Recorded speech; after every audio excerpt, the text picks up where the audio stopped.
Let me open this up to our panel of guests who are joining us today on the broadcast. From the Congress party, we have Mr. Satya Prakash, who will of course be answering on behalf of the government, and more importantly, of course, he will also tell us whether this particular bill will stand the test of time. We also have other guests who are joining us today. Arun Javagal, he is the Karnataka Rakshana Vedike State Organization Secretary. We also have Rituparna Chakrabarti, Corporate Strategist and Independent Director, who is also with us.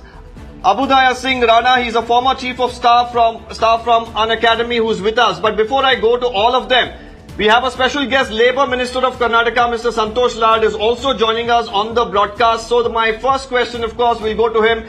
Mr. Santosh Lad, thank you for joining us. Of course, this has become a big debate across the state now. It's being, spoken about in different parts of the country as well. Now, while, of course, this proposal has been made, Mr. Lad, there seems to be a little bit of lack of clarity. Whether it was the pressure from pro-Kannada groups that has made the Karnataka government go ahead with this, or is it actually in the interest of the people of the state or the Kannadigas here?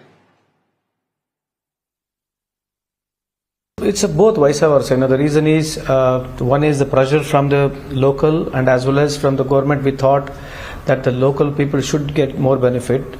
See, if you can understand this bill, we know that it's going to be, there are already references, such bill has come from Haryana and all other states and it's been struck down by Supreme Court. I'm very much aware, but here our contention is neither we are using the word called reservation, neither we are using as a quota. It's we are asking them to give a preference, for example, in the management side, we are asking to give localites as 70%, 50% in management side, and in non-management side is we are asking them to give for 70%. But this is not here. We have got a checkmate there, sir.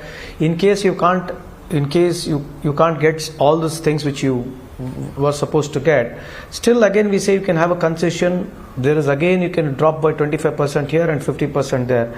It's not a very affirmative. This is more of an affirmative. It's not that it's like mandatory. So why would it stand in the court of law? It's not like a mandatory of 100% reservation. There is always a negotiation can be done with the government level so that the locals also have been given preference.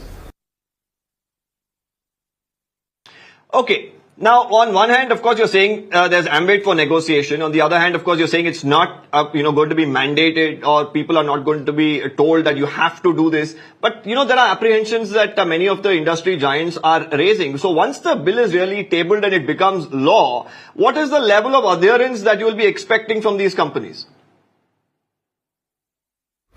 Now, in the bill itself, we are giving a provision, and it's an enactment of law because from Sarojini Mahishi report till now, all the successive governments, they have been trying to give a lot of support to the industries. As such, even Karnataka government till today, from the pre-independence till today, whichever government has ruled in state, they've always preferred, and it's one of the most progressing state, and more than anything else, the Kannadigas, the Karnataka people are very warm and welcoming for every industry which has come in every district here.